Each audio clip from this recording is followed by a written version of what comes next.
Alright, let's begin our last lecture of semester 2 2015. Alright, so today we're gonna go through the chapter on globalization. So, why globalization? Well, basically because the world is becoming increasingly linked in terms of what?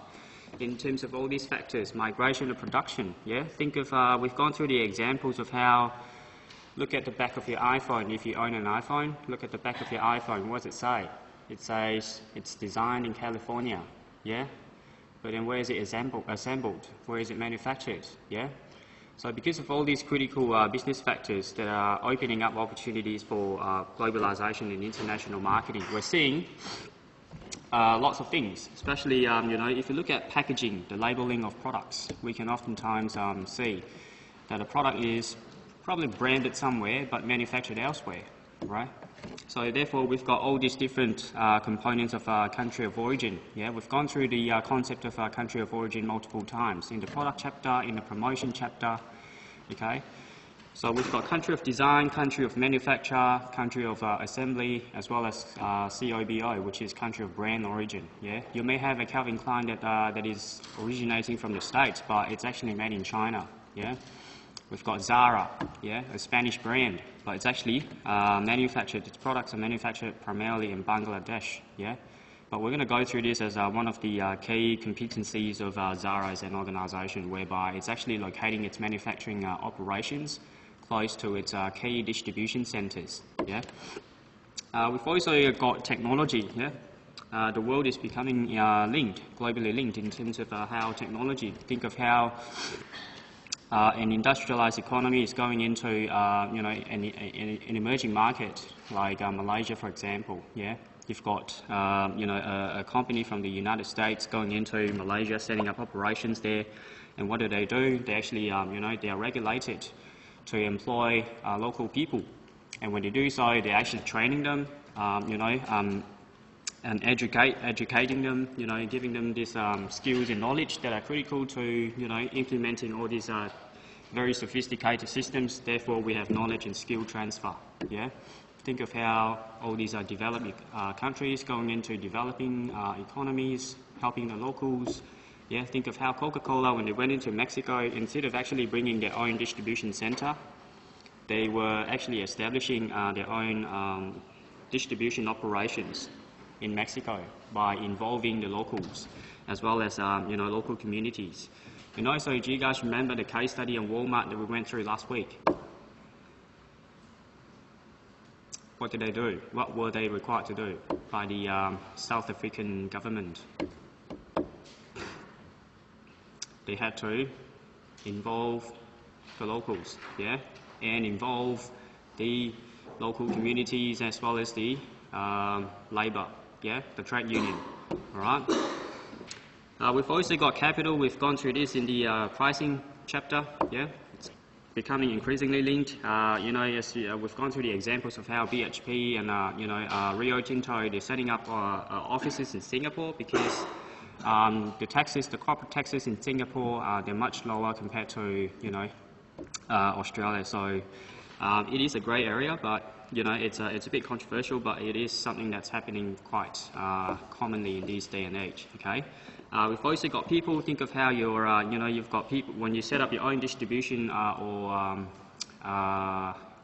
what is it called, subsidiary. Yeah, when you're setting up your own office. Say for example, you're venturing into China. You're setting up your own office in China. You send your own people there. And these things, they happen quite commonly around the world. You've got expatriates, yeah? You send people from your home country to the foreign market, as well as you've got people being, exposed to all these different consumerism, yeah? Different international cultures through internet, which is the last point there, yeah? Or the information diffusion of innovation through internet. Yeah, your social media is actually helping to facilitate the entire diffusion process. So people are now becoming more increasingly aware of, the consumption patterns in the West. And you have people in the East trying to emulate, yeah, the lifestyles and the consumption patterns of the West, yeah. And obviously you've got business, all right, and also information, all right, facilitated by the information technology, which is your internet, yeah, facilitating the diffusion of innovation, setting up all these, online businesses like the Iconic, yeah, eBay, all right. So this is actually changing the entire business landscape. And obviously, as an international marketer, you're going to have to think of how you can actually utilize this mechanism to be in touch with your customers, all right? But from an international marketing perspective, say for example, if you're going to China, obviously Facebook is not available there. So what are you going to do from a social media or social marketing perspective, all right? So these things will have to be taken into account. And global brand preference, all right, research has shown that they are actually drawn to, consumers primarily are drawn to global brands primarily because obviously there's a queue, all right? What is the queue? Think of Apple. Apple is cool, no matter where the country is, all right? No matter where you're going to buy an Apple, the Apple brand is obviously a global brand, and therefore, if it's consumed all around the world, all right? If it's, think of how this also relates to diffusion, all right? If a brand is widely consumed by many, many people around the world, then obviously it helps to drive awareness, it helps to generate awareness of the brand, and people know of the brand, and therefore it's going to be a more popular brand, so to speak, yeah? So quality perception, think of how when you compare, for example, if you're Apple as a global brand, all right, and you're in China comparing to a Chinese smartphone brand, all right? I don't know any Chinese smartphone brands, but just for example, all right, just compare the two. Obviously, you're going to have different perceptions of the two. Even if you walk down the aisle, brand equity, we've spoken about this in the branding chapter, all right, product. Walk down the aisle of breakfast cereals. You pick up a box of Kellogg's breakfast cereals and Woolworths brand or Coles brand breakfast cereals. You're gonna have different quality perceptions of the two because obviously Kellogg has been around for quite some time. All right, in terms of marketing, it's actually been out there informing people, educating people, and therefore you may think Kellogg's is a much bigger brand name compared to Coles brand or Woolworths brand, all right? And how price also plays an important indicator of quality in this particular instance, all right? We went through this in the pricing chapter where quality is often used by consumers as an indicator of quality. So when you've got a bigger brand name and a higher price, and therefore it works as a formula for, creating substantial brand equity compared to brands with less well-known name as well as lower pricing. Okay. Global length, obviously we've gone through this, all right. So Apple stays cool no matter where you are, all right. If you're in India, in China, in Hong Kong, Bangladesh, Brazil, Apple is the same everywhere, all right. This is the same for lots of global luxury brands like a Louis Vuitton, like a Chanel, all right. It's the same everywhere you go, okay? So people know when you have a standardized or global marketing strategy, it creates the same image, all right? The same message is being delivered to customers everywhere around the world. It says the same thing. And when you have this consistency, then obviously it breeds clarity, all right? When the message is clear, when the image is clear, then obviously people are going to be able to perceive very clearly what the image of the brand is, okay? Social responsibility, then obviously when you're, an international marketing firm, you're perceived to be, generating lots of revenue, so consumers have the expectation that you're supposed to contribute back to the community, all right? Think of how your Walmart, for example, last week's case study, all right, and Coca-Cola, McDonald's, all right, they're setting up all these different foundations. Think of how this is actually helping them to also generate publicity, all right, a good, positive image from the perspective of public relations, all right? Even, for example, we went through the example of Manchester United last week, all right? How Manchester United was sending their players to hospitals, visiting children with, illnesses and cancer and things like that. So this is actually helping the organisation to create publicity, public relations, positive image, all right? Whereby such a huge organisation, such a huge following, you're expected to contribute back to the community, okay? So globalisation, this is obviously the definition of globalisation, which you can read yourself, all right? So basically it's an integration, all right, of operations, capabilities, people, resources, etc., all right, target the world as one market. So you're basically targeting the world as one market instead of adopting a multinational approach, whereby think of how this is applicable to, for example, have you guys heard of Procter & Gamble? Unilever? Yeah? You don't see a Unilever shampoo, or you don't see a Procter & Gamble shampoo. You see Head & Shoulders, you see Sunsilk, what else? Yeah? You see all these different product brands. Think of how this is also applicable from an international marketing perspective, whereby you're actually using the same brand name as opposed to having different brand names in different markets, different operations, different offices, all right? So you're treating the world as one market, okay? So you have the same message, same brand, same operations, all right? And you're trying to achieve economies of scale. We're going to go through this later, okay? So, objectives, all right? So basically, as you can glean from the definition, you're trying to serve the world as one market, okay? Think of Apple. You've got an iPod. Think of how they are actually developing the advertisement for Apple iPod, all right? It's hip, it's fun, it's cool, all right? It's active, so they're targeting the same people, all right? Around the world, regardless of where you are, all right? You can be in Malaysia, you can be India. It is actually targeting the same global culture, all right? People subscribing to the same global culture, all right? So therefore, we've got teenagers, all right, wanting to be hip, to be cool, all right, to be out there, looking lively, active. They may want to be portraying the image of, if I'm using an iPod, it helps me to extend my self-concept. What does that mean? That means if I want to be seen by my peers, seen by my friends as lively, active, you know, hip, cool, then I need to be using an iPod, a colourful iPod with a colourful earbuds, you know, and things like that. Okay, so that's actually helping consumers to portray and to communicate who they really are. Maximise capabilities and advantages of individual countries. So this is whereby you're actually drawing on the resources, all right, the idiosyncrasies that are available in each individual market. So the example that you have there is Zara. Okay, so obviously Zara, we've gone through a few case studies on Zara. We've seen some videos in Zara as well. So they are pretty well known for their distribution network, very effective, very efficient, all right? So it's got a very quick turnaround that's actually putting competitors out of business. So how? They're having all these different manufacturing operations set up close to their key distribution centres. For example, you know, in Europe, they may be setting up, you know, a distribution centre in France, for example, all right? So that allows them to actually distribute the products to their retailers in a very timely manner, okay, in a very timely manner. So you're combining competencies whereby, say, for example, if France has a very good foundation in terms of infrastructure, in terms of, you know, very facilitating regulations, in terms of lower taxes. So that may be a key factor for Zara to set up operations there, all right? So that's the unique feature of the French market, okay? To set up a manufacturing operation there, and from the other, on the other hand, they may draw on, say, for example, cheap labour in Bangladesh.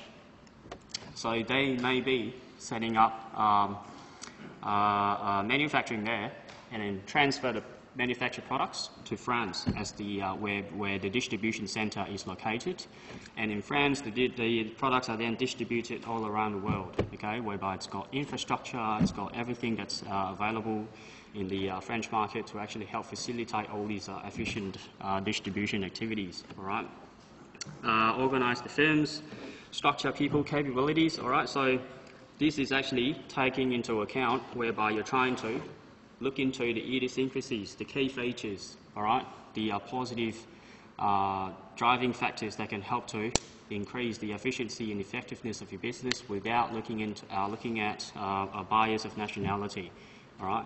You're trying to look at what is France good for, all right, what is Bangladesh good for, and what about Egypt, okay. So you're trying to look into the different features, characteristics of the market, all right. So Indonesia, for example, they don't have a very, supportive distribution network whereby distributors are supposed to be locals, all right? The entire distribution operation is supposed to be handled by locals, all right? So if foreigners are going into, or international marketers are wanting to go into the Indonesian market, then they're supposed to engage and involve locals. So this may not be a facilitating factor if an international marketing firm is thinking of going into Indonesia and setting up a distribution center there, unless this weakness or this threat can be turned into a strength or opportunity, okay? Using, obviously, your resources, your capabilities, okay? Think of how Walmart last week, whereby they are actually, being told to, treat their employees well, to treat their suppliers well, to involve small, medium enterprises, local SMEs. You've got your local SMEs producing, all these different materials, raw materials, supplies. So these can then be used by Walmart to create their products, to manufacture the products, okay? Instead of actually importing everything from the home market, okay? And also you've got competitive advantage, obviously, yeah? When you set up all these things, then obviously you bring everything together, you can achieve economies of scale, all right? Think of how Trident in Thailand, all right, is actually bought out by an Australian firm. So whereby instead of actually transferring the entire manufacturing operation from Thailand to Australia, it leaves it as is, okay? Because in the Thai market, you've got a very strong network that has been established with suppliers, distributors, as well as your warehousing players, okay? So if you want to transfer the entire operation back to Australia, then you need to go through the entire process of, applying for paperwork, applying for, all these other stringent processes of, setting up the entire operation all over again, all right? So when you've got that established, then you may want to leave it as is, okay? So here you can see, all right, this is also available in your textbook, all right? I just want to draw your attention to how, I don't know if you can see the bars and also what the bars actually mean, but the blue bars, I think they are global citizens, yeah? And also if you look at the red and the green bars, they are actually people who are against globalization, whereby they are quite nationalist, yeah? They are quite strong in nationalism, whereby they don't support global products. Instead, they are supporting local products, okay? So you can see how, different cultures. Think of the Asian continent as well as the Europe continent. See how there is actually a difference in number, okay, in terms of people who are actually against globalized products as well as local products. Okay, and think of how Hofstadter's cultural dimensions can actually come into play here to explain these differences, all right, whereby in each country, in each continent, you have different cultural beliefs, all right, collectivism, individualism, all right, and things like that, okay. So, motivations for globalization. So why do firms actually want to globalize, all right? There could be, a number of different reasons. You may want to achieve economies of scale, all right? So I think you've gone through your Economics 101, all right, or Economics 100, or Management 100, so you should know what economies of scale is. So that may be one of the reasons whereby firms may want to actually achieve efficiency, all right, to actually want to avoid, or maximizing their output, their input to increase their output, okay? So you may also have a declining market in your home country, whereby in terms of competition, you may be facing a very stiff competition from other competitors. You've got competitors booming up and they're actually cutting out your market share, all right? So as a result, you're suffering. So you may see, going international may be a helpful avenue for you to actually get out of this, very intense competition. So you may want to go to a place with a very low psychic distance, all right? For example, Australia may want to go to New Zealand or the UK because in terms of psychic distance, it may not be as high as going into a place like China or Japan, okay? So you should know what psychic distance is and also how cultural similarity also plays an important role here in dictating where they want to go to and how, okay? Also, if you want to spread risk, whereby you're not putting all your eggs in one basket, then this may also be an important factor, all right? So as opposed to focusing only on your home market, you may want to, spread your distribution facilities, your operations. You don't only serve your home market, you also serve New Zealand, Singapore, Malaysia, all right, China, Japan, South Korea, the entire Southeast Asian region. Okay, so this may actually help to reduce the risk. All right, so if one market falls, then at least you still have other markets to actually help you to generate revenue and ensure that you survive the difficult period. Okay. Service as well as support. Think of how when you're setting up, okay, when you're going international and your customers are not happy, all right? Say, for example, if you're selling cars, you're an Australian company selling cars and you're selling cars now, exporting your cars to, say, for example, China, okay? So then customers are buying your cars in China and they experience problems, all right? So your cars are stalling and your cars are breaking down, you know, and things like that. So they may want to have your cars repaired.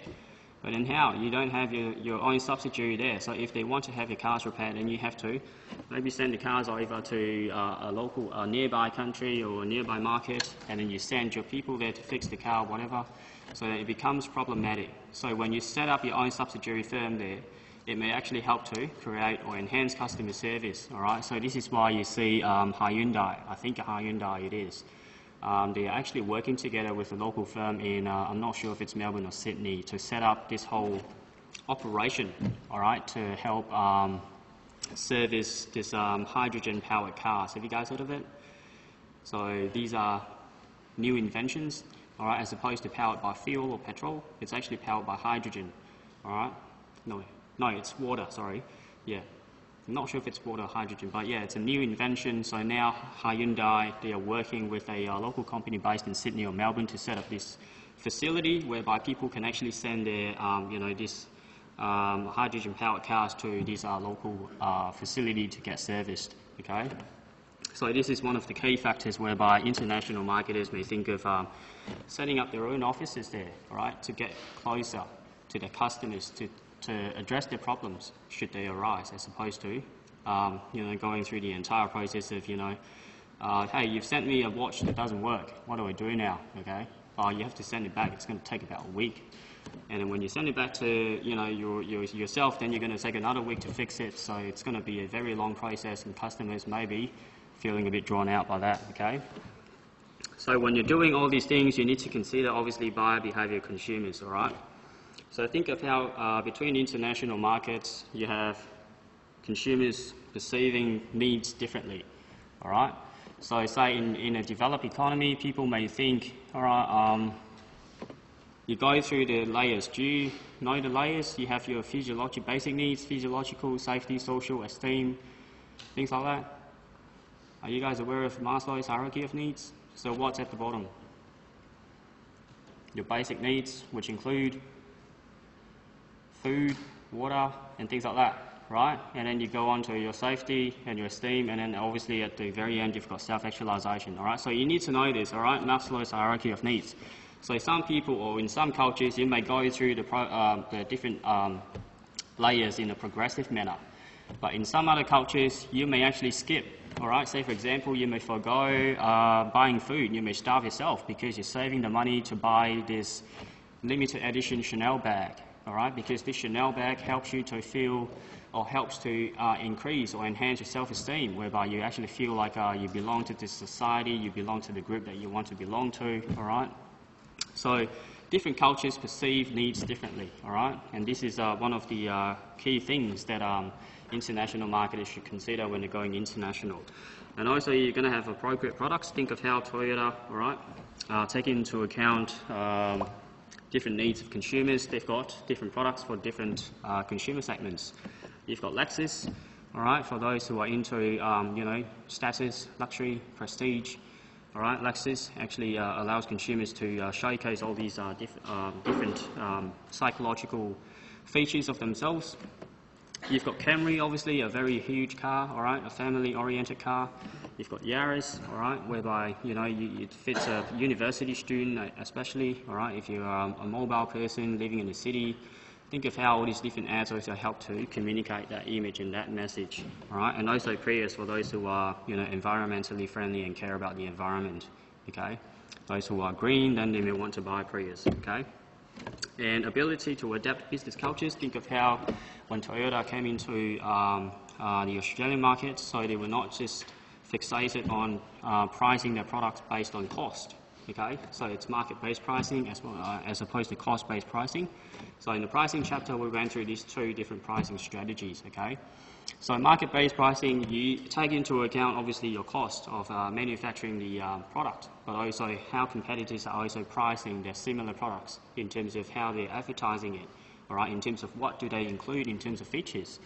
All right, you need to do a bit of market research to understand what your consumers actually want. All right, so if your competitor, say for example Holden, they are including Bose sound system, they're including alloy rims, but then your market research actually indicates that consumers don't really want to have a sophisticated Bose sound system.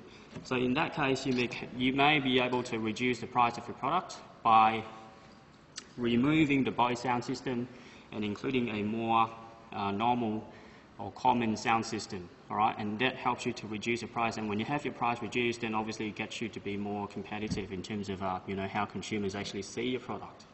Okay, so you've got to have experience as well as being aware of the different regulations. Okay, so do foreign governments welcome international trade? Do they encourage international trade? Do they have any barriers? All right, so these are the key things that you have to consider when you go international. All right, global strategy. As you can see, it's basically a combination, all right, of competencies, infrastructure, and products in all of its markets, as opposed to a one market at a time sort of basis. Okay, so you're trying to actually do what Zara has done. Bangladesh, cheap labour. France, very facilitating distribution environment whereby you've got good infrastructure, you've got low taxes. All right, so these are the key things. I may actually have my manufacturing operation set up in Bangladesh, and when the products are manufactured, I'll have the product shipped to France, and France, I'll be setting up my key distribution center in France for the European region. And in Malaysia, I'll be setting up my key distribution center for the Asian region, all right, because of the idiosyncrasies of the French and Malaysian markets, all right, low taxes, facilitating regulations, and all these other factors that actually help you to make all these key decisions, all right. So you need to integrate all these activities and communication effectively in order to ensure that everything is done, at the same pace, all right. So if you have to do that, then obviously you need to have less bureaucracy, because if you think of how different layers, do you guys heard of the term centralization, decentralization? Centralization of decision making from your management 100. Have you guys done that? Strategic management. So bureaucracy, all right. Have you guys heard of the term red tape? Red tape? No? So this basically means, all right, if you have to make a decision, you can't make the decision your own. You have to speak to your supervisor first, and then your supervisor has to speak to the branch manager, and the branch manager has to speak to your regional manager, and then the regional manager goes through the whole documentation of what needs to be done, and then approves it. When the approval is made, it goes down to the branch manager. And then the branch manager then says, okay, you can do it now, to the supervisor. And then obviously supervisor then relays the message back to you as the key decision maker. All right, John, you can execute this program now. So it takes a very long process to actually make a decision and to execute the decision. All right, so bureaucracy actually hinders effective communication in this sense. And also think of how when you've got departments everywhere not talking to each other, then you may have disintegration, all right, inconsistency, whereby you may have, say for example, Zara, you may have the distribution center in Malaysia doing strategy A, low price, low quality. And then you may have distribution center in France doing something entirely different, high price and high quality. So when these two distribution centers are not talking to each other, they may be doing things that are completely different from each other, and thereby it creates confusion to consumers. When consumers are confused, they may not be able to perceive your image, your brand image, or your brand personality in a very clear manner, okay? This is why you need to have a organizational structure that's lean, because it helps to facilitate cross-functional communication, all right? So you need to have an organizational structure that facilitates communication in this sense, all right? And also facilitate response. You need to have quick response, because if you're going to take a very long process to reach a decision, you may be bitten by your competitor, who may be more proactive in nature, okay? Clear communication and corporate vision, all right? So you need to have all these very clear guidelines, which is why you need to have, say for example, formalized structure, all right? So you need to tell them what they are supposed to do in a very clear sense. This is what you need to do, France, all right? These are the guidelines. When you encounter problems, these are the procedures that you should adopt to address the problem. Malaysia, same to you, all right? When you encounter problems, these are the guidelines and these are the procedures.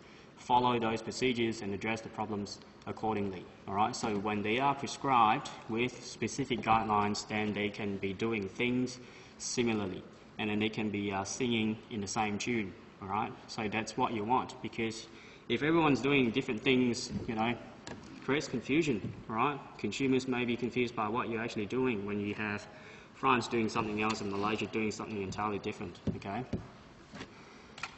So there's a case study which you can try to check out if you have time, all right? So it's a YouTube video that you can click on, all right? It's available in your lecture slide. Globalization is a philosophy. That's actually standardized, okay? So sorry for the iPhone there that's blocking the word, but yep. So you've got integrated, standardized world, okay, whereby people share the same beliefs, all right? Share the same ideas, the same consumption patterns, the same needs. So everything is common, all right? So because of this, therefore, you can actually create one market, which is the basis of globalization. You serve one global market as opposed to individual markets that are different from each other. So what do you need to do? According to Hammarlund, okay, it's available in your textbook, you need to create competencies, all right? How do you create competencies? How do you develop these competencies and leverage these competencies to create global dominance, or to create a global sort of communication with the customers? First, you need to create customer value. So think of how this is relates to the marketing concept, all right? So back in the 1990s, I believe it was Jaworski and Colley. So if you jump on Google Scholar and type in market orientation or marketing concept, you'll be picking up all these key papers on market orientation. So the marketing concept is all about understanding and satisfying consumer needs, all right? That's how you create value, okay? You don't just buy a car. You buy a car that acts as a status symbol for you. Therefore, you may be drawn to buying a Lamborghini. You may be drawn to buying a Mini Cooper. You may be drawn to buying a BMW, all right? Or you may want to be buying a car that's fuel efficient. Therefore, you're buying a Toyota Yaris. Therefore, you're buying a Honda Jazz, for example, or Hyundai i30 or something like that, okay? So you have a need, you have a problem. You are trying to use these products to solve your problem, to solve your need. And these products deliver benefits. And what are those benefits? It could be functional, it could be emotional, it could be symbolic, okay? So you're not really buying a product, you're buying a bundle of features that actually help to solve your need, okay, solve your problem. So create customer value, that's what you need to understand. We've gone through the example of how Ryobi is actually, you know, telling customers they're not really buying a drilling machine or whatever. They're buying a tool that actually helps them to hang a picture on the wall, okay? The same thing. Subscribing to this Commonwealth Bank cardless cash function. You're not really buying that machine or buying that mechanism or subscribing to that service. You're actually buying something, a product, that helps you to solve your problem. For example, when you go out with your mates and you forgot your wallet, what do? Cardless cash, all right? So this solves your problem. It has a benefit, and this benefit has to be communicated very clearly to your consumers so that they can understand what problem your product can actually solve, all right? features obviously are embedded in the product. Okay, so these features actually help to encapsulate, to create the value and to communicate the value. All right, and then obviously you need to establish competitive differentiation. So your core competencies, all right, they have to be different. Have you guys gone through strategic management? Anyone? No? International management? Probably not. Okay, so what does VRIN mean? So V stands for valuable. It has to be valuable, right? Think of how Dell, Zara, and also Woolworths, Walmart, they are all known for the distribution network, all right? They're all known for their very effective and efficient distribution network, well established, very well connected. This is their key competency. All right. If it's valuable, then obviously it helps them to create an advantage over the competitors. For Woolworths, it could be Coles. All right. For Dell, it could be other computer manufacturers. Okay. So R stands for rare. If it's rare, then obviously it's not common. All right. Think of how if it's adopted by everyone and practiced by everyone, then how does it create value and how does it help to establish differentiation for Coles or for Woolworths? Okay. And I stands for inimitable, all right? So you cannot actually copy this. If you can copy, then you lose your advantage, all right? N stands for non-substitutable. So if it's valuable, if it's rare, if it's inimitable, and if it's non-substitutable, then you have a core competency that can actually help you to create differentiation, all right? And that helps you to sustain your advantage, okay? If it's valuable, it helps you to achieve your goals and objectives, that's great. If it's rare, your competitors don't have the same competency, that's great, all right? You can still keep sustaining your advantage. If your competitors are struggling to understand how you actually do this, for example, you see so many Southwest Airlines. Have you guys heard of it?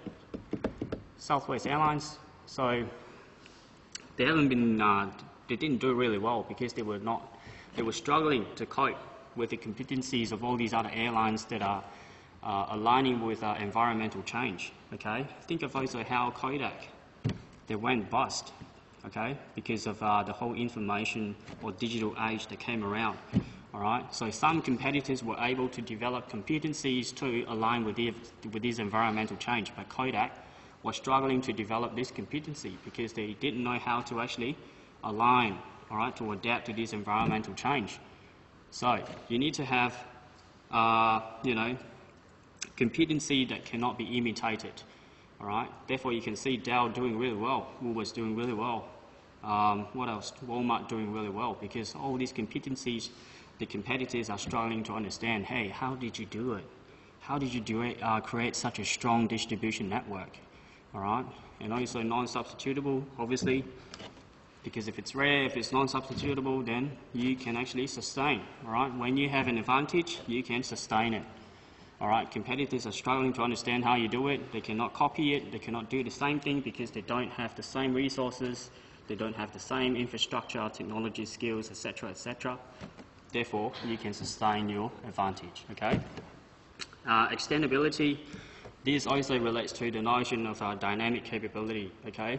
If you're interested to learn more about dynamic capability, jump on Google Scholar, type in TEACE, all right? That's the author's family name, TEECE, all right? You will have papers published in the Strategic Management Journal. I think this is the one in 1997, okay? It says a lot about dynamic capabilities and how firms, organizations are supposed to develop all these competencies that allow them to not only sustain their advantage now, but also for the future. How? You need to transform and reconfigure your resources, your people, your infrastructure, all right? You need to adapt. Think of how, for example, Apple, Google, all right? Even LVMH, all right? Where was it? There, LVMH. Look at the mission and corporate vision of LVMH. It's not just about elegance. It's also about creativity, innovation, all right? So you need to have the culture, that actually drives continuous innovation, because this is how you not only create advantage now, but also for the future. This helps you to keep improving. This helps you to keep looking for ways to be better than your competitors, all right? So you need to have all these competencies that allow you to extend beyond what you have achieved today, all right? You may have an advantage over your competitors today, but no one knows what's going to happen tomorrow. Think of Kodak, all right? They were pretty complacent about their achievements. They thought they were the leader in the whole photography industry. Then came digital age and changed the entire competitive landscape, all right? So you need to have all these competencies, culture, facilitating culture that actually allows you to keep improving and adapt to environmental changes, okay? So extendability is part of that, okay? Attitudes to globalization, which you can check out again, all right? Drivers of globalization, so obviously you've got 4 key drivers here, all right?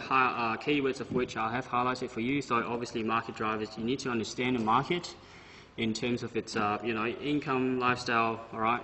Tastes, consumption patterns, the culture, rituals, and things like that, okay? Cost drivers, you may need to understand, all right, economically, how does the market work in terms of, does it have any low-cost locations? For example, you have Zara establishing manufacturing operations in Bangladesh because low labour, all right?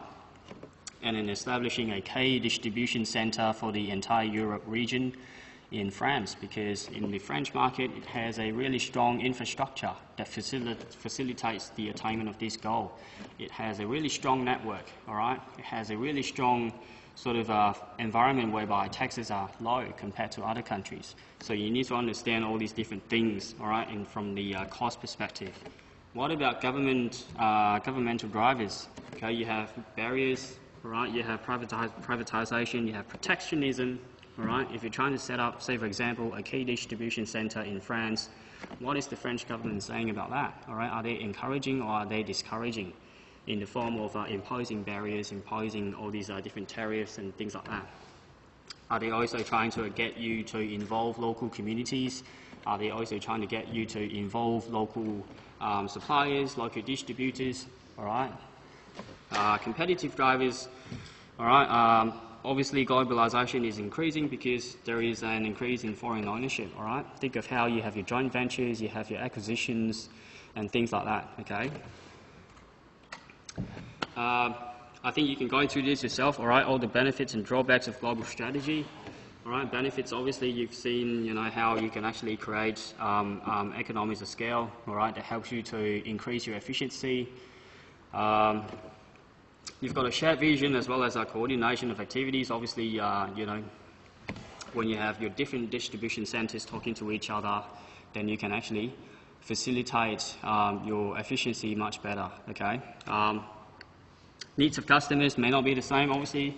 So standardized products, you may be able to target markets A and B, but C and D may not be able to respond as well as consumers in markets A and B. So it can also be risks across countries, all right? So in terms of politics, stability, all right, and things like that. So you may have, say for example, Singapore that's really stable, but on the other hand, you've got Malaysia that may not be as stable as Singapore. So if you standardize everything, then this may not be the same model.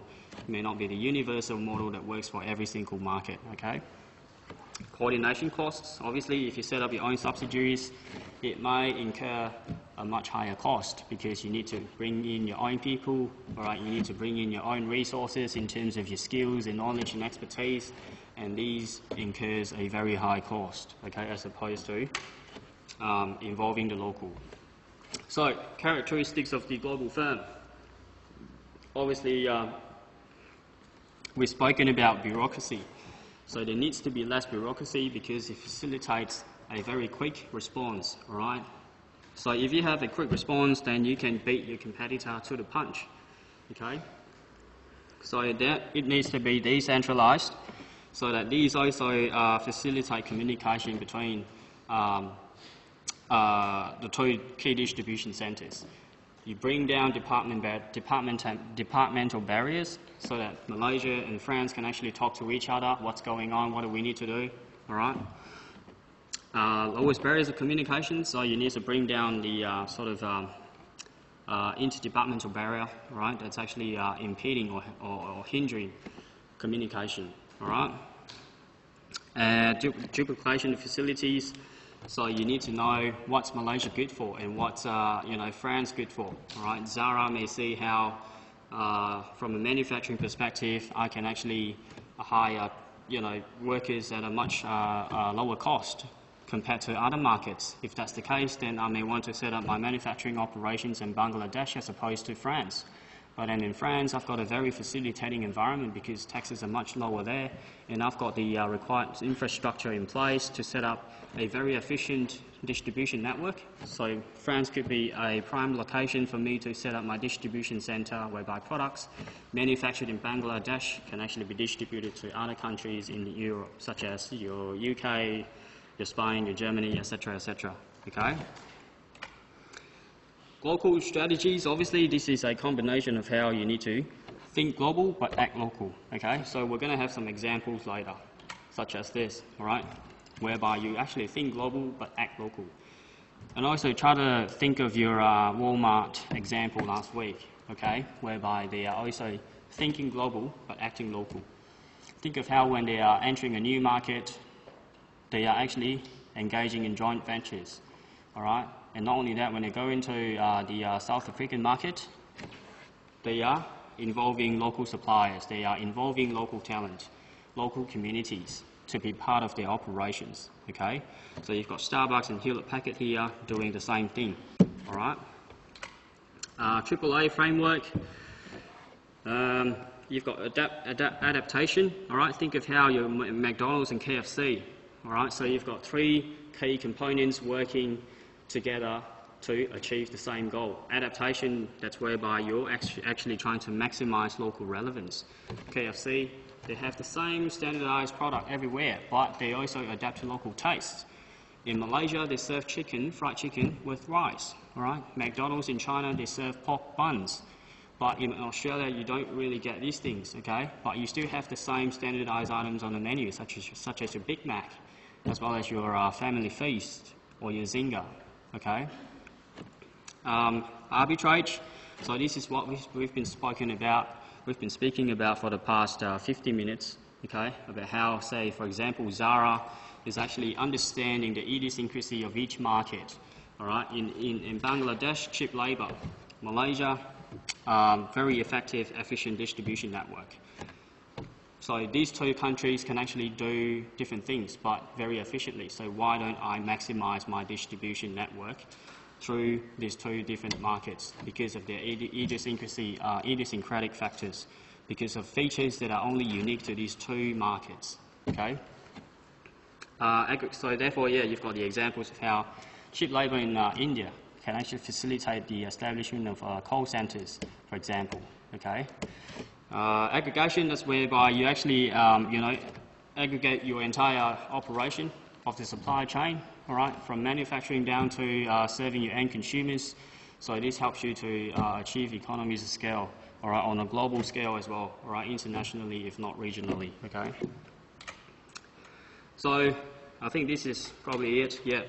So implementing global marketing, all right, so what do you need to take care of? Obviously, you've got some issues to consider, all right. Do you have the same product, but then positioned differently? All right, so you've got Domestos here. Obviously, it's a cleaning product, but then is it positioned the same?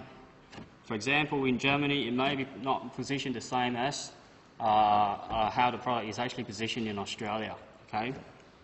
But you may have the same product, but then do you modify the product to actually adapt to local tastes? All right, so we've spoken about the examples of how KFC and McDonald's, all right, you may have the same breakfast menu all over the world, but then, yeah, on the side you may have different things. KFC serving the fried chicken with rice in Malaysia, but then you don't have such item in Australia, okay? And also think of how standardization for the achievement of economies of scale, all right? So think of how if you're going to be doing different things everywhere, then obviously that's going to incur a lot more costs as opposed to everyone doing the same thing. And then you get Bangladesh to manufacture, you get France to distribute. So So that helps you to drive costs down as opposed to Bangladesh doing everything on its own, and then France duplicating all these operations and facilities. You're going to have to invest, you know, so much more cost in doing the same thing in all these different markets, okay?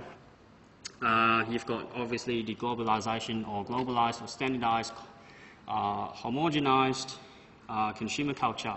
Consumer segments are becoming homogeneous, similar in terms of their consumption trends, in terms of their needs. So you've got your Chanel there, all right? Regardless of where you are, you could be in Hong Kong, India, China, Malaysia, Singapore, Australia. Your need for Chanel is the same, all right? Obviously, it's a status symbol, all right? It's perceived as the same, you know, way, regardless of where you are, the same as Apple. Apple is cool, regardless of where you are. You could be in Europe, you could be in the States, you could be in India. An Apple brand is something that allows you to look cool, hip, all right? And also up to date. So, the key question then is, are the consumer segments of the same significance, all right? So you may have similar consumer segments all over the world, but then it may be a niche market in developing economies such as, you know, Ethiopia, for example, all right? But then in a much more developed economy such as Taiwan, for example, you may have a much larger consumer base that actually can respond to your marketing actions, that can actually provide profitable opportunities for you as an organization. But if you target the same consumer segment in Ethiopia, is it of the same significance in terms of profitability, in terms of responsiveness and reach and things like that? It may not be the same, all right? So these are some of the things that need to be taken into account. Okay, so some things that you can go through yourself, all right? So you've got some videos that you can go through, and also globalization, all right, discussion of whether it is good or bad. So you can check out these videos when you have time, and these videos are available in your lecture slides, okay? So now that we're done with that, we're going to go through some exam information, all right? So this is for Bentley, all right? And Miri, obviously. So details, obviously, you've got 2 hours for the exam, but 10 minutes reading time, okay? So make sure you go through the entire case. You've got up until, when was the exam again? When did you say it was? The exam? 26th? 23rd? 23rd, 5:30. Okay, so you've got 20 days, about 3 weeks. So go through the case, all right? So my suggestion is you go through the case repeatedly, all right? Make sure you identify all the key themes, all right? If you find something that relates to distribution, highlight it. If you find something that relates to product, highlight it. For example, if it talks about, you know, product features, make sure you highlight those sentences, all right? If it talks about how they are actually getting a company in South America or, you know, a company in Asia to actually distribute their products, that's distribution. You make sure you highlight it, okay? You have 2 sections, obviously, 20 marks each, sections A and B. They both carry the same weight, all right? So you've got 20 marks for section A, whereby you're going to have to answer 4 questions.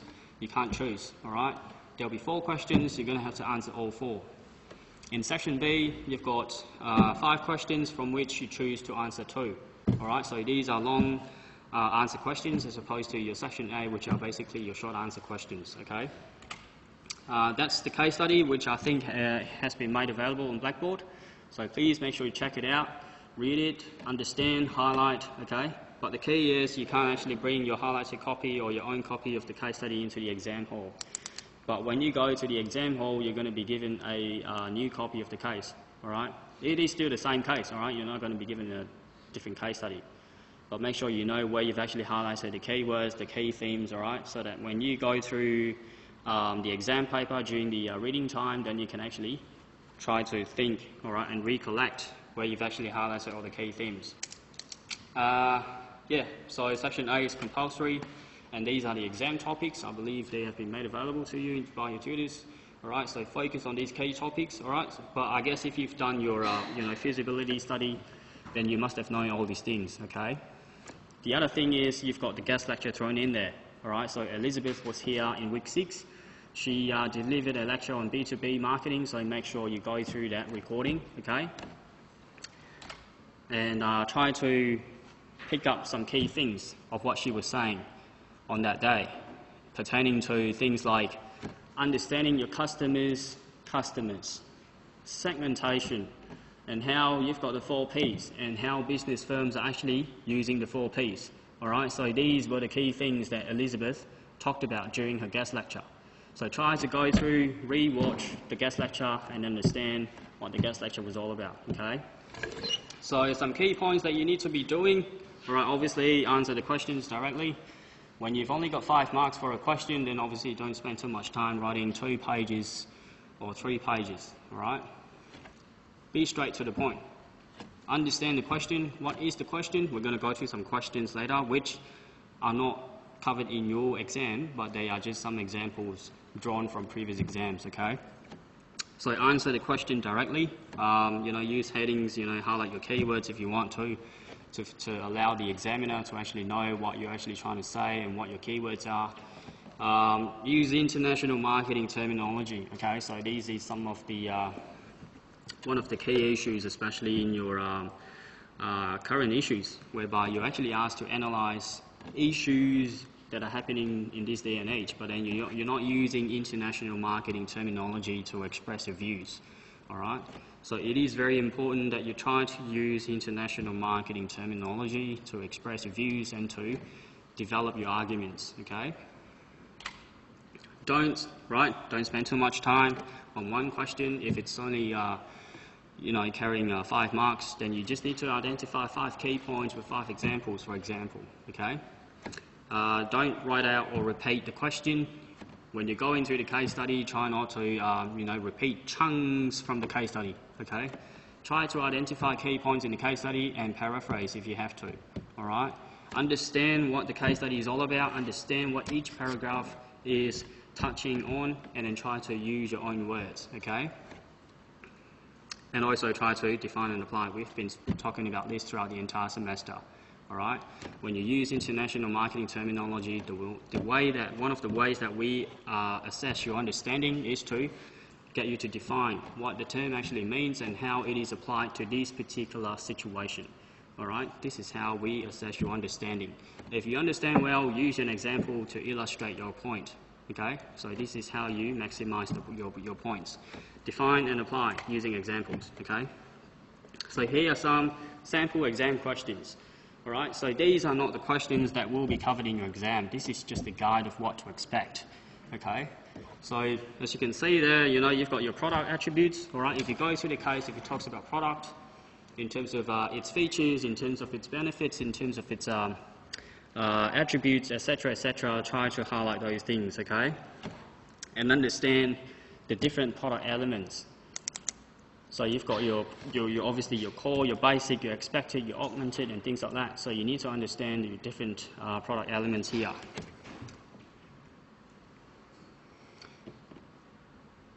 And then you have your country image, all right? So obviously country image pertains to your product chapter. Think of how this relates to your country of origin, all right? Whereby German engineering, cars, okay? Chocolates, Switzerland. Watches, Switzerland. Okay, so your prototypical Me Too, all right, so this is from the branding chapter, and also what challenges, so we're going to go through each of the questions now, all right? So understand the question. If the question is asking you to examine Toblerone's product attributes in terms of its core, basic, and expected product, then what do you need to do to get 5 marks? So say, for example, you've got this in section A as a question, 5 marks, what do you need to do?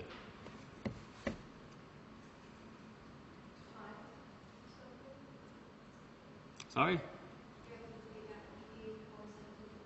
Yep.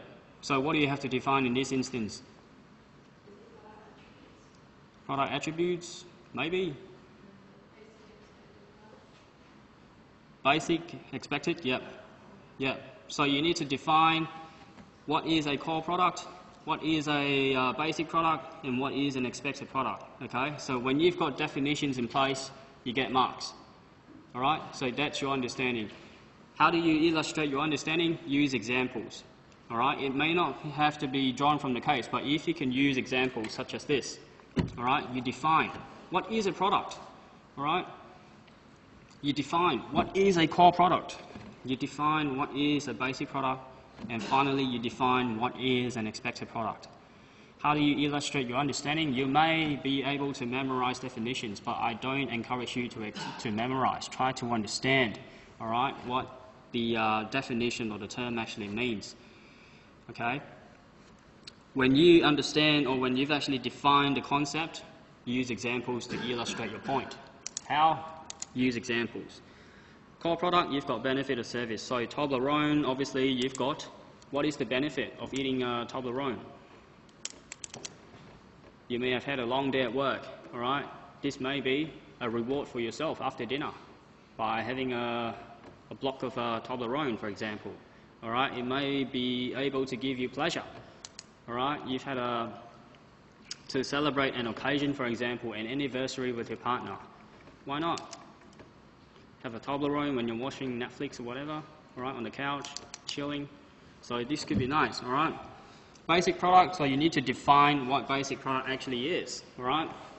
It is an item actually purchased by consumers and its features that are embedded in the product, okay? So how? Use examples such as you've got Toblerone's unique prism-shaped chocolate blocks, okay? If you have to use Pringles as an example, Pringles, what do? Potato chips, right? No. Yeah? Potato chips? Pringles? Yeah. Yeah. So you've got Pringles. What's unique about them compared to other potato chip products? The packaging, right? If you go through the entire aisle of, snacks, you can only see Pringles with a unique packaging whereby it's actually bottled as opposed to bagged, yeah? So this is one of the key features, all right? What are you actually buying? And then you've got expected product, okay? So attributes, conditions, and things like that. So obviously you want to make sure that, you're not buying an expired product. You've got packaging to actually notify you of, nutrition information and things like that, okay? Next sample question. In this case, what do you need to do first? So here, it's pretty straightforward, right? You've got product attributes. You define what a product, and then you define the other three, all right, and give examples, and then you're going to get 4 marks. But in this case, what do you need to do in this question? What are the key words that you have to highlight and talk about in your answer? Sorry? Country image, yep. What else? Maybe, yep. What else do you need to define in this sense, in this question? So how does country image, all right, obviously you need to talk about what is country image.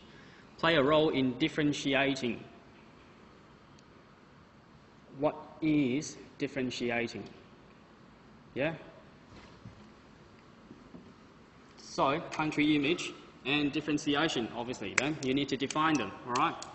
Define country image. What does it mean by country image? You can define in your own words, but if you feel a bit, you're not very sure, try to include some examples. Country image is this. For example, you've got Germany, whereby cars are commonly being associated with the country of Germany, German engineering, for example, Volkswagen, BMW, Mercedes-Benz, all right? Then you try to answer the question, how does country image play a role in differentiating Toblerone from its competitors, all right? So you've got products, all right? So this is actually available in your product chapter. If you have your lecture notes with you now, there's actually, these are the key points that you need to talk about, all right? Encapsulates a country image obviously encapsulates a country's products in terms of what? Swiss chocolates, Swiss watches, Swarovski, things like that. So it actually tells the consumer a lot about the country in terms of its what? Degree of industrialization, economical and political stability, all right? think about products that are originating from this country. Swarovski, high quality, watches are high quality. So that says these countries actually having the required skills, infrastructure, expertise to actually create high quality products. So if a Toblerone is coming from this country, then I can expect that as a consumer, that it is a good quality chocolate, yeah, a good quality product. So these are the things that you need to talk about using examples, all right? So examples, Swiss chocolates, you know, Swiss watches, in terms of political and economical stability, gives us some examples of how it is a high-income country, you know, high GDP with a low unemployment rate, all right, and has a really stable government and things like that. And in terms of a degree of industrialization, so we've just spoken about all those things, all right, whereby they're having the required resources, capabilities, skills, knowledge, infrastructure to actually facilitate the development and marketing of high-quality products, okay? So you've got to use all these terms, understand what they are, define them, and then use examples to illustrate your point. If you can do this, you're going to get 5 marks, all right, easy, okay? This is another tricky question. It's not tricky, but it's more of a question that allows you to just get 3 marks, basically, all right? If you go through the entire case study, you'll be able to find that, you know, there are some issues there, okay, which you can highlight, okay? There are some opportunities, okay? Think of how your SWOT analysis. What is your SWOT analysis? You've got analysis of the organisation's strengths and weaknesses and the environment's opportunities and threats, okay? So try to understand the case study from the perspective of SWOT analysis. And when you have the SWOT analysis, you know, lens on, then you may be able to understand what's going on in the case study and answer this question with no major problems, okay? So obviously it's deduced from the case, all right? Try to understand using SWOT analysis, okay? Go through the case, try to see what is the organisation good at, what is it not good at, okay? And think about how, you know, in the business environment, what are the challenges that the, you know, the company is facing, and how can the company face these challenges, all right? So obviously you've got all these different things.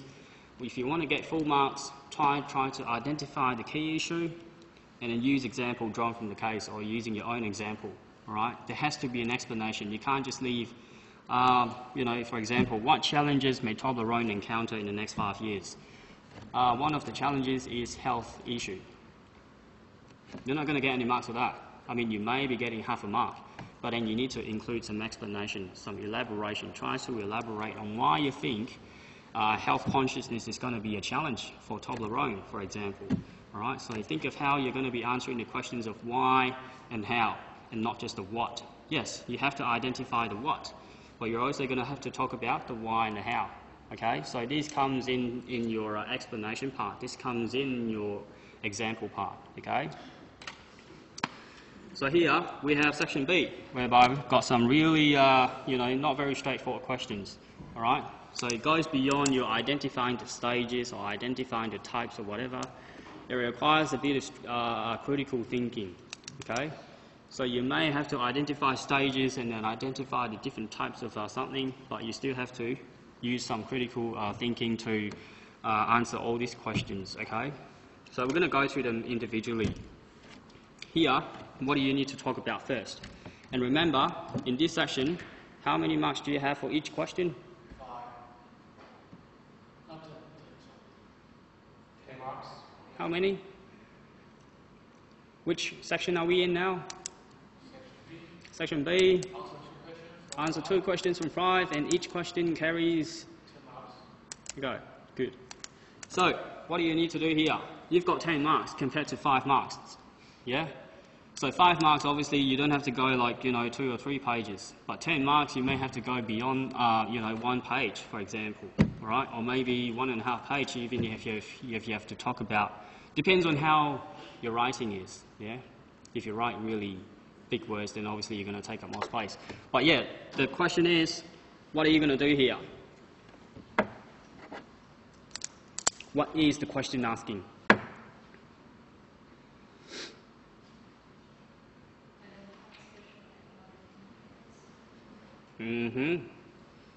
So this is basically what you're doing in your feasibility study, right?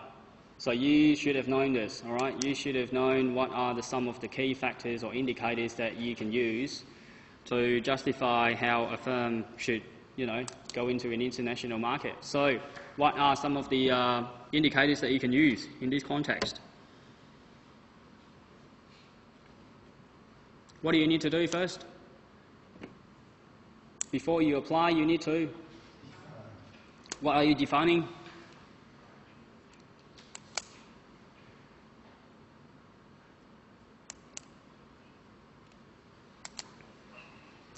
What are you defining? You have to talk about these two things. So before you talk about these two things, you have to tell the reader what you think these two things are. So you have to define your social and economic indicators and tell the reader what they really are before you go on to elaborating. These are some of the indicators that you can use, right?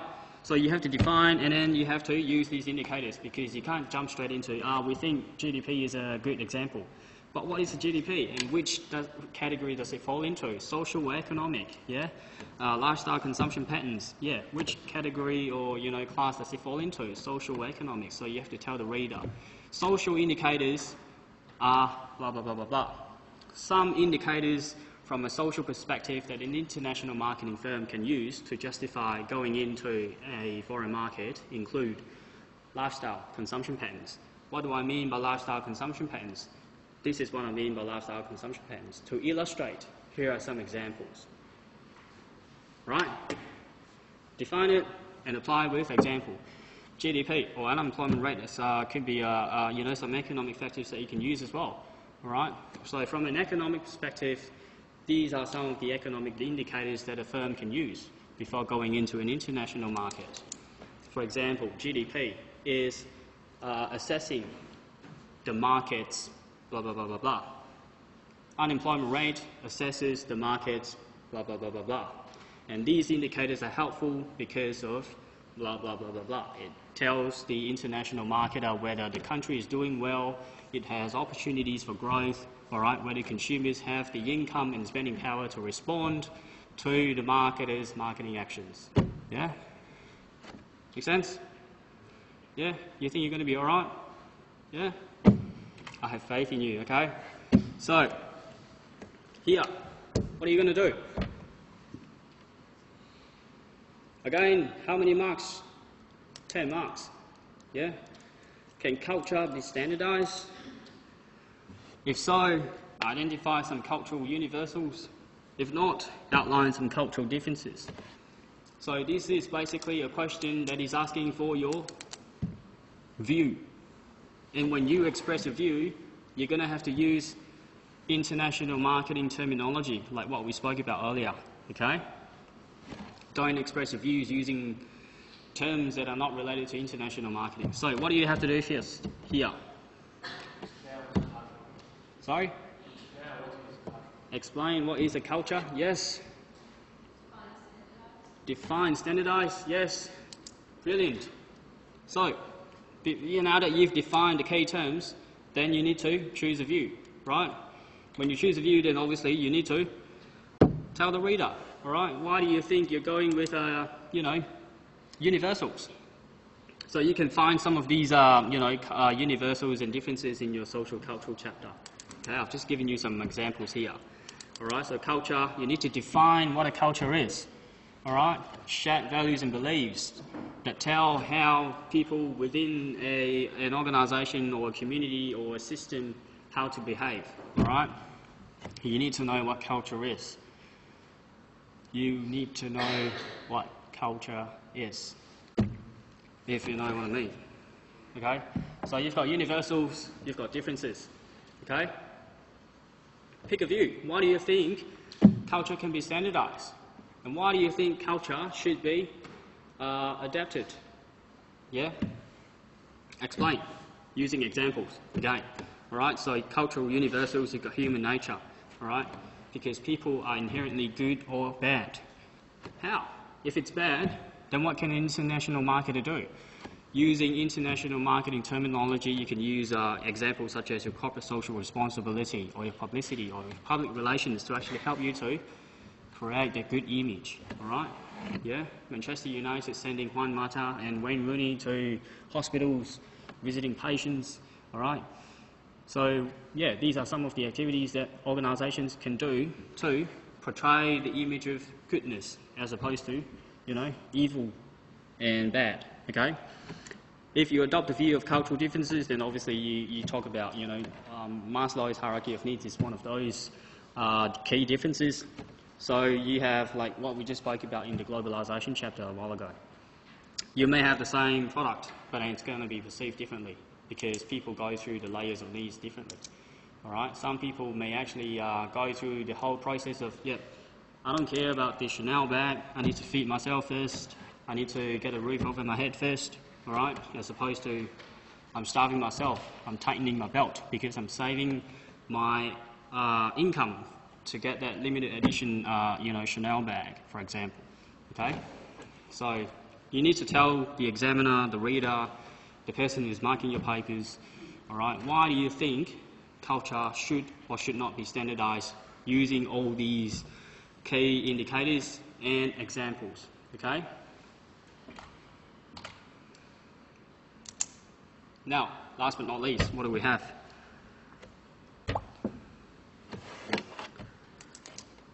What do you need to do here?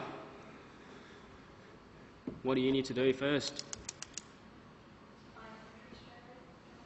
Define. Sorry, what are you going to define? Entry strategy. So define what an entry strategy is. Yep. What else do you need to do? So you have how many parts to the question?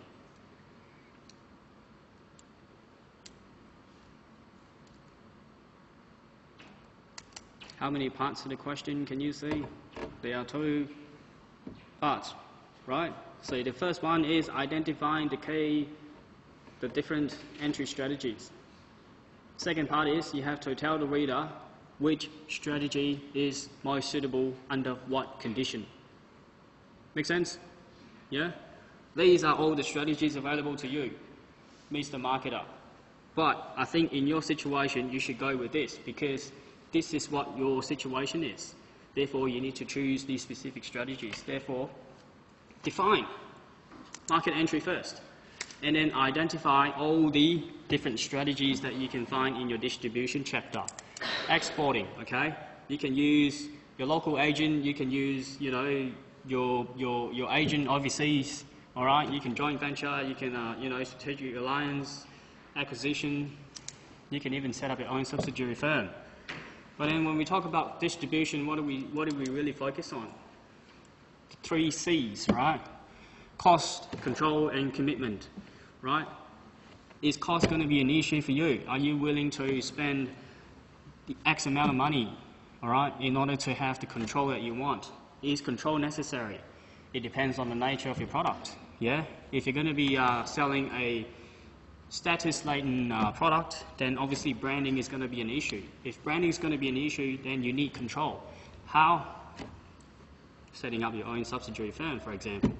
Yeah? So you're going to have to discuss all these things. You can even include a table such as this to tell the examiner what your views really are, and using the table to help supplement your discussion. Okay? So you've got different things here. Obviously, commitment also needs to be talked about, all right? So these are the key things that you can find in your distribution chapter, okay? And also think about how, when you're going international, how can you actually select an international marketer? What do you need to look for, all right? So these are also some of the things that need to be talked about, yeah? Any questions? So if you can do this, you've identified all the strategies, you've got full marks for the first part, right? What entry strategies can firms adopt? So you've identified all these strategies, define what they are. What does it mean by exporting? What does it mean by franchising? What does it mean by licensing? All right? You've got the definition, provide some examples. Some examples of, joint venture could be, in the 1990s, Ford or GM came to Australia and established a joint venture with Holden. Okay? You can even have Sony Ericsson as a joint venture. All right? Once you've done all this definition, once you've actually provided examples of each of these entry strategies, then you need to talk about which strategy needs to be adopted based on what? Based on the 3 C's. All right? Based on the 3 C's. If you're low on this, and low on this, then you should go with this. Why? This is the reason. If you're high on cost, high on control, high on commitment, then you should go with setting up your own subsidiary firm, because these are the reasons. All right? You can do that. Yeah, full marks. No problem. Yeah? Okay. So, reminders, make sure you check the venue. All right? Make sure you know what time it is. Make sure you know when it is. Bring your ID. All right? No aids, obviously. You don't have dictionaries, and try not to have little notes or in your pencil case or whatever.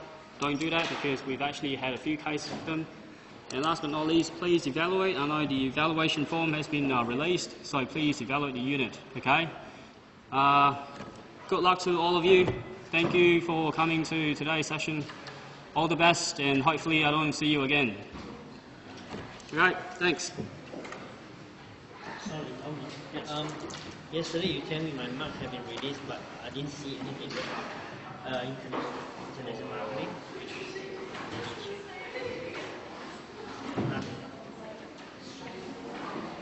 This is who is it to? Claire, You may want to email her. because she's in America. She's in America? Yeah. So She maybe... tell us the mark will be released and nothing because she went to America. Okay. So I just thought about what happening because maybe just me or I'll have to chat with Claire, because I don't know if she's actually checked the button to release the marks. Yeah. Because everybody else has released. Yeah. So I'm not sure about Claire, but I'll check on that. Okay. And then maybe you should write an email to Claire. Okay. Can you do that? Okay, sure. So write an email to Claire. Yeah. And say, hey, last week you told me that the marks have been released, but I still haven't got any access to my marks, so what's going on? Just send her an email later. Okay, sure. No,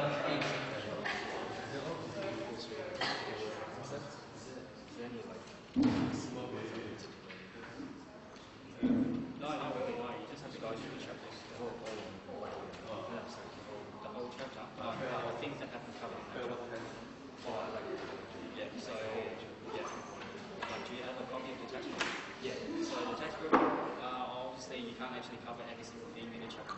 Yeah, so just go according to what's been covered in that chapter. So it says, example, in a product chapter, you've got product elements, country of origin, branding, so maybe these are key things that you need to think about. Okay? Yeah. Okay. About your submission? Yeah.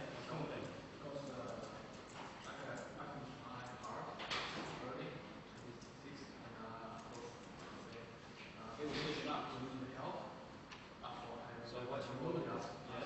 So what's your role?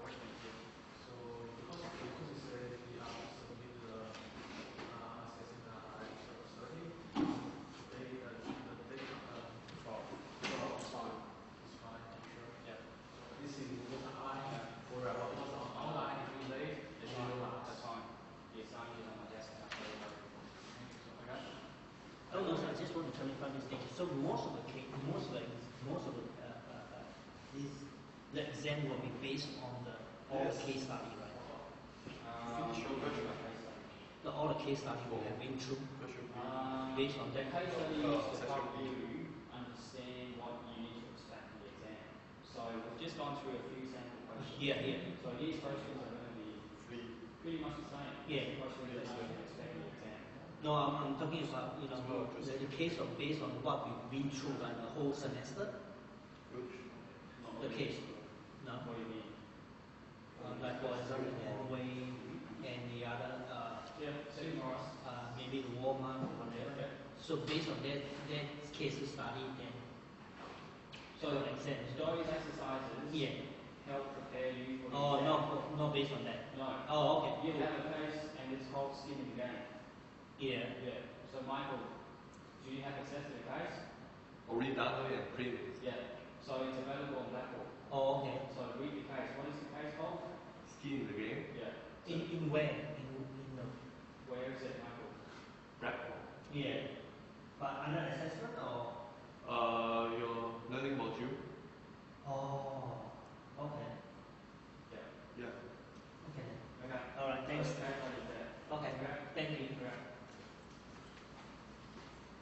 Yes, I just want to know for the section B, it's just like short answer question, right?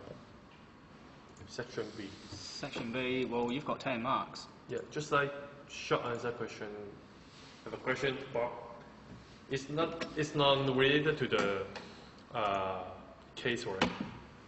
Section B? Yes. No. Section B is not related to the case. Just only, section A. Only Section A is related to the case. Mm. All right, you will have very clear instructions on your exam paper. So Section A is based on the case, and Section B, no. Okay? How's my report? What do you think? No comment.